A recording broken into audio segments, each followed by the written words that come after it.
ভাই যে আয়োজন আজকে আমাদের জন্য করেছে, এরা কিন্তু যুবক। এই যে নাইম ভাইরা পরিশ্রম করতেছে, এরা কিন্তু যুবক, এরা কিন্তু আপনাদের সন্তান, আপনাদের নাতিপুতি। এরা কিন্তু পারত এখানে বক্স সেট নিয়ে এসে গান বাজার, তালপুকুরিয়ার একটা মুরব্বীর ক্ষমতা নাই বাধা দেওয়ার। তার মানে বোঝা গেল আপনার সমাজের যুবকরা ভালো হইতেছে। কি বলেন? আপনারা চান কি চান না যুবকেরা ভালো হোক? এই যুবকরা যদি ভালো হয়ে যায়, এই গ্রামের যাত্রা হবে না, বাউল গান পালাগান হবে না। কথা বলেন ঠিক কিনা? আগেও আমি বলেছি, যেই সমাজে যুবকরা পাঁচ ওয়াক্ত নামাজওয়ালা হয়ে যাবে, যে সমাজের যুবকেরা আলেমদেরকে মোহাব্বত করবে, যে সমাজের যুবকেরা ইসলামকে ভালোবাসবে, মাদ্রাসাকে ভালোবাসবে, মুরব্বীদেরকে সালাম দিবে, এই যুবকরা যদি চায় একটা মডেল গ্রাম আমাদের ইউনিয়নে করে দিতে পারে। কথা বলেন ঠিক কিনা? আপনারা শুধু যুবকদের সাহস দিবেন, বাবা তোমরা এই কাজ করো, আমরা আসি তোমাদের পিছনে। এইরকম না আমাদের বাদ দিয়ে তোমরা করতেছো, আমরা যাবোই না, এরকম বলা যাবে না। মুরব্বীদের কাজ শুধু দোয়া করার পথ দেখা দেওয়া, আর দৌড়াদৌড়ির কাজ হলো যুবকদের। কথা বলেন ঠিক কিনা? আজকে যদি আমার সমাজের যুবকরা ভালো হয়ে যায়, আমার সমাজের যদি সমস্ত মানুষ নামাজওয়ালা হয়ে যায়, সমস্ত আমার বোনেরা যদি পর্দাশীল হয়ে যায়, এই সমাজ, এই রাষ্ট্র সব কিছু ভালো হয়ে যাবে। মানুষের খুন হবে না, খুন খারাপি হবে না, মানুষের অন্যায় হবে না, অবিচার হবে না, ধর্ষণ হবে না, ছেলে মেয়ে একজনের বাড়ি থেকে আরেকজন বের করে নিয়ে যাবে না। ইনসাফ যদি সমাজে প্রতিষ্ঠা হয়, এই দুনিয়ার 100%, 90% ইসলাম ইনসাফের ভিতরে এমনি প্রতিষ্ঠা হয়ে যাবে। আজকে মানুষের ভিতরে ইনসাফ না থাকার কারণে, যেই মা যে বাবা এত কষ্ট করে মানুষ করলো, যেই সন্তানকে কোলে পিঠে করে মানুষ করলো, আজকে সন্তান ভালো চাকরি করে, আজকে সন্তান শহরে থাকে, বিভিন্ন জায়গায় থাকে, গ্রামের বৃদ্ধ বাবা মার খবর নেই না। এরকম মানুষ আছে না নাই?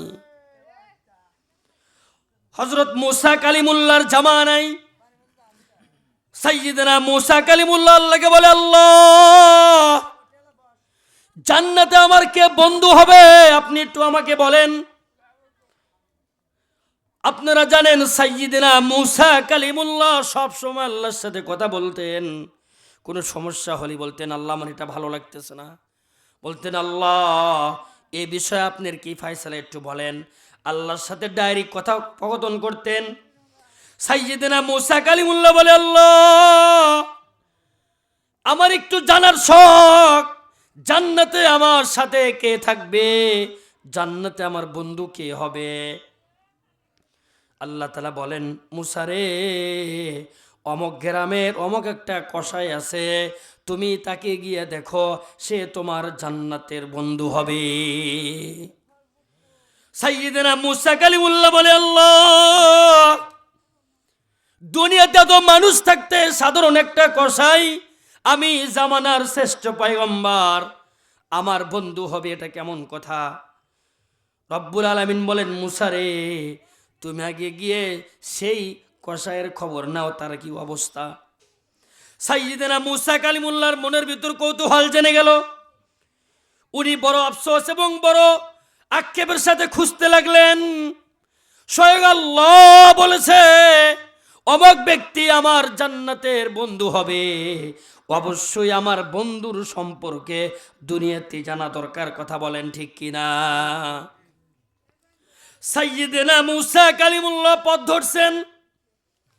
দেখেন বাজারে একটা কসাই সারাদিন গরুর গোশত বিক্রি করে, অর্থাৎ তখন গরু ছিল না, দুম্বা বা যেটাই ছিল, ওই গোশত বিক্রি করে।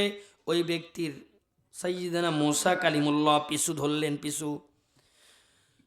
পিছু ধরার পরে সাইয়্যিদনা মুসা কালিমুল্লাহ যে দৃশ্যটা দেখলেন, উনি দেখেন সারাদিন উনি যে গোশত বিক্রি করছেন, ওই পুরো ওই প্রাণীর গোশত থেকে ভালো কিছু গোশত বেছে বেছে ছোট ছোট টুকরা করে একটা জায়গায় রেখে দিছে। ওই গোশতগুলা বাড়িতে নিয়ে গেছে। বাড়িতে নিয়ে যাওয়ার পরে সাইয়্যিদনা মুসা কালিমুল্লাহ দেখে ওনার বাড়িতে ঝুপড়ি ঘরে ওনার একজন বৃদ্ধা মা আছে। সাইয়্যিদিনা মুসা কালিমুল্লাহ দূর থেকে দেখতেছেন আল্লাহ তাআলা যাকে বলছে আমার বন্ধু থাকবে জান্নাতে, এটা তো সাধারণ ব্যক্তি হতে পারে না। ও আমার যুবক ভাইরা, আমার যুবতী মা ও বোনেরা, দেখেন মায়ের সেবার কি দাম, মায়ের সেবার কি দাম, মা বাবার খেদমতের কি দাম। উনি যাওয়ার পরে যে দৃশ্যটা দেখছে, যাওয়ার পরে দেখতেছে